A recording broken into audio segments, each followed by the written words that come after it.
Super Falcons of Nigeria were crowned the champions of WAFCON 2024. Honestly, I thought that was the end because I thought we had done that, we were going home. And surprisingly, when we got back to Nigeria, I just heard that we were going to the presidential villa and we were going to be meeting the president of the Federal Republic of Nigeria.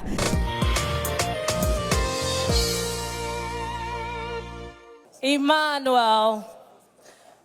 My name is Mary Akinshola. I'm a Nigerian. I have come back to thank the God of Scoan, the God of the man in the synagogue, Prophet T.B. Joshua, the God of our mother in the synagogue, Mommy Evelyn Joshua.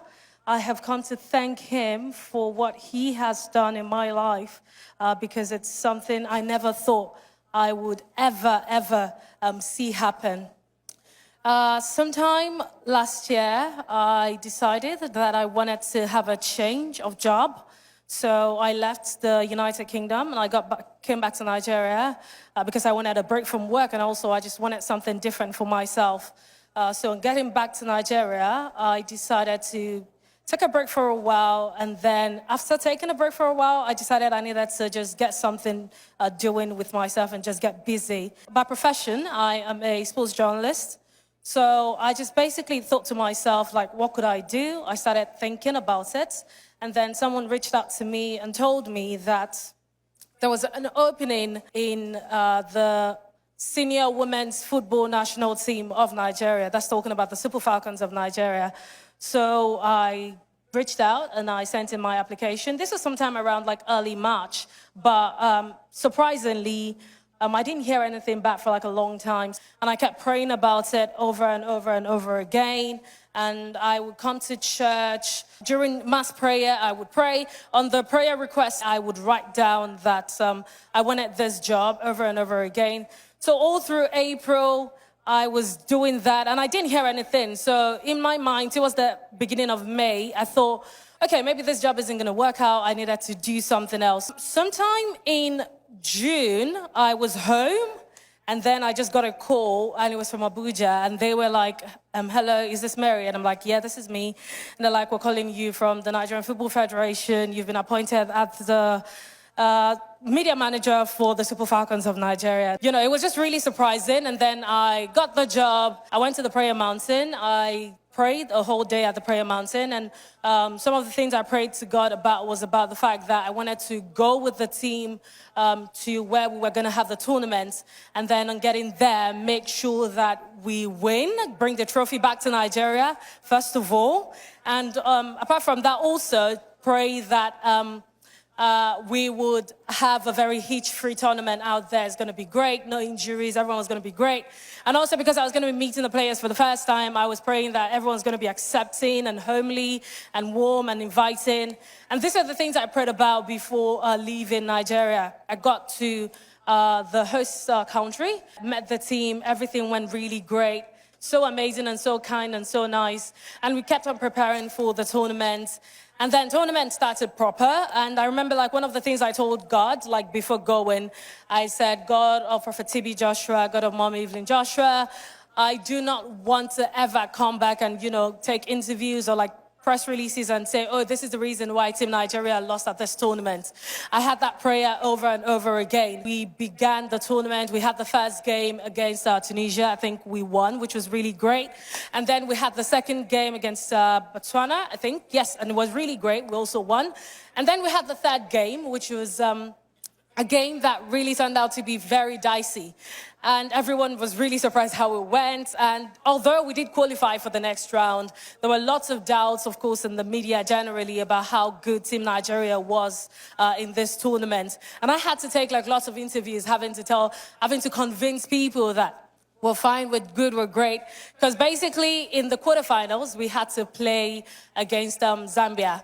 And literally, Zambia was one of the favorites to win this tournament. So going into the game against Zambia, I remember like 2-3 days before the game, I was talking to somebody and the person looked at me and said, oh, you guys are the underdogs at this tournament. And I said to myself, that's quite something. But God has a way of, you know, turning out the things for the underdogs. Remember David and Goliath? And the person laughed about it.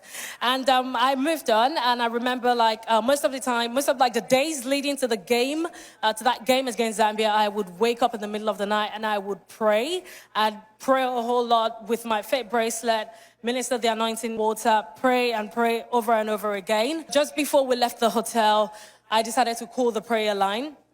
And then we prayed together. I was a point of contact to the team, gave me all the words of encouragement I needed, and then we went to the stadium for the game. Now, at the end of the day, as so many people know, we won that game 5-0. So surprising. Nobody expected it. The next one had to be against the defending champions, the people who literally were holding the title. So it was really a big deal. That's talking about South Africa. Going into the game against South Africa, I was really confident. Of course, once again, as usual, I called the prayer line before, in the hotel room before going to the stadium. Called the prayer line as a point of contact, prayed together. And by the time we got to the stadium, I was still feeling really confident, called a couple of people together, we prayed, and we went into the game. First half was really great, we scored, and then there was an equalizer. And just late into the second half, I remember looking at the stadium's stopwatch, and I saw 80. And I told myself, I said, God of TB Joshua, I asked one thing on the mountain when I went the other day, and I said, at this tournament, I do not want us to go into either extra time or penalties. Everything we're going to be doing, I want us to do it in regulation time. So I once again just took off my faith bracelet from my hand, and I remember just standing there and holding my faith bracelet right there where I was seated in the stadium, just holding my faith bracelet and just praying and praying and praying and praying. There was this one specific prayer I always also prayed. I always prayed that once we get onto the field of play, I'd say the grass should work for us, the balls should work for us, the officiating, everything in there should work for us. And interestingly, I know so many people saw that one. 93rd minute, we just saw this ball that had a mind of its own. All the way from 35 yards out, it just went straight into goal. Because I remember, I didn't even know who scored. I just jubilated, and everyone just ran around. And it was way after the game, I was who scored that goal again, please? Because I had no idea, because it came from really far away. And that was how we really just made it into the finals of the competition. And it was so great. Now, going into the final, because we're playing against the host nation, it was quite interesting because lots of people had so many things to say about it. Contrary to my usual practice, I was so scared this time that I did not call the prayer line while at the hotel room. I literally forgot to call the prayer line because everything everyone was saying, the calls I was receiving was okay, you guys just go, just do what you can. We know you can't win this one.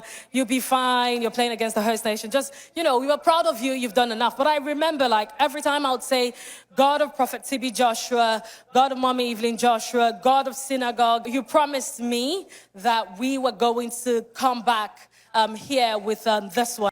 On the day of the final, I remember I couldn't sleep the whole night. I really could not sleep.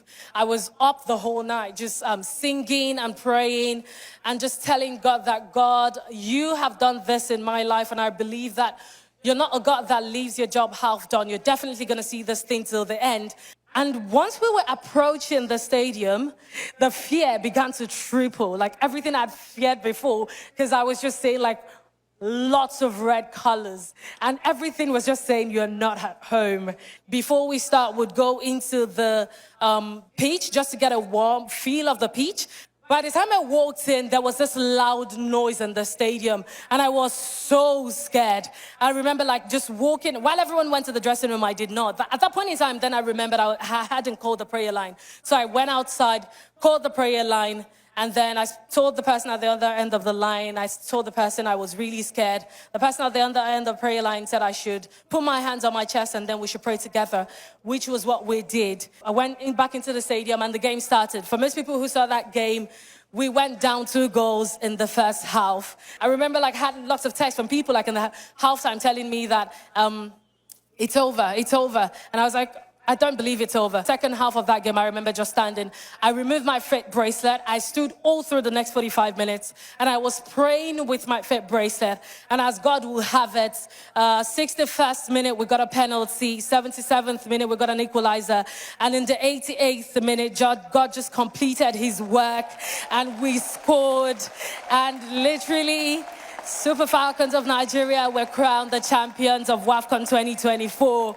And it was so great. And honestly, I thought that was the end, because I thought we had done that, we were going home. And surprisingly, when we got back to Nigeria, I just heard that we were going to the presidential villa, and we were going to be meeting the president of the Federal Republic of Nigeria. And we got there, I got to meet the president. I shook hands with the president of the Federal Republic of Nigeria, which was way beyond my imagination.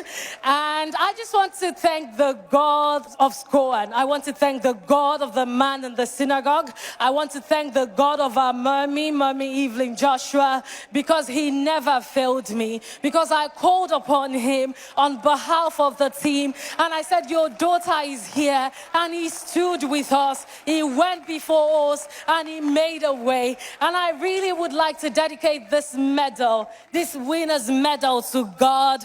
I would like to dedicate it to Daddy, the man in the synagogue, Prophet T.B. Joshua. I would also like to dedicate this medal to our mommy, the woman in the synagogue, Mommy Evelyn Joshua. And I would want to say thank you so much for heeding the call of God. Because of you heeded the call of God, today we are standing, and we have all of these promises, and we enjoy all of these blessings. Thank you so much. Let's put our hands together for Jesus Christ. This was me at the presidential villa, where we had a state event with the President of the Federal Republic of Nigeria. This is my accreditation tag during the tournament. This is me after the game. I look a little bit tired, with my medal, just, taking a few pictures to commemorate the moment. This is me with the WAFCON trophy and also my medal. And this is me with the governor of Ondo State, because he also welcomed the indigents of Ondo State, which I happen to be one of them, after the tournament. And also right here is me with the President of the Federal Republic of Nigeria, the First Lady of the Federal Republic of Nigeria, and our team captain. When we got to the presidential villa, the President of the Federal Republic of Nigeria bestowed upon all of us on the team a national award. So currently, I am Officer of the Order of the Niger, OON, and I am so proud and also so thankful to God for this honor that he has bestowed to me.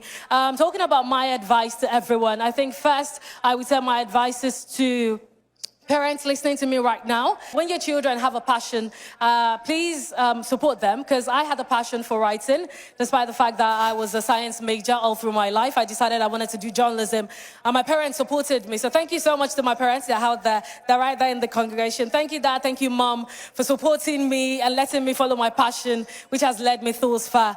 And also, I'd say my other advice to everyone is this: never give up. Don't ever doubt the power of the Most High God, because once he says it, he definitely will do it.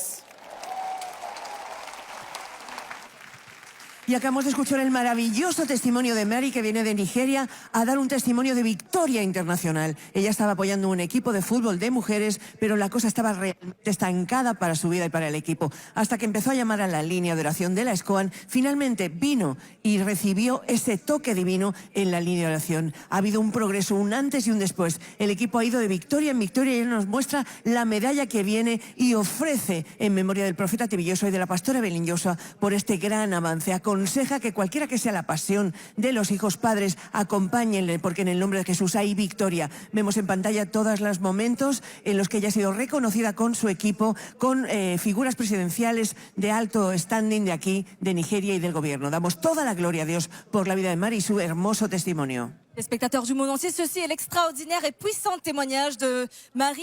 Elle dit que voilà, sa vie était stagnante, sa carrière était stagnante, mais Dieu a utilisé le moyen d'Emmanuel TV, l'eau d'onction, la montagne de prière de la Synagogue Église de toutes les nations pour apporter la restauration et la percée dans sa vie. C'est là qu'elle a pu rejoindre l'équipe de foot féminine. Elle dit que voilà, à travers l'eau d'onction, elle priait constamment pour son équipe au nom de Jésus-Christ. Ils ont eu une victoire extraordinaire. Ils ont même gagné la finale. Elle est ici aujourd'hui. Elle tient le médaille à la gloire de Dieu. Elle rend toute la gloire à Dieu. Elle vous encourage tous de croire en Dieu et encourage les parents de toujours soutenir vos enfants. Téléspectateurs du monde entier, rendons gloire à Dieu pour ce merveilleux témoignage.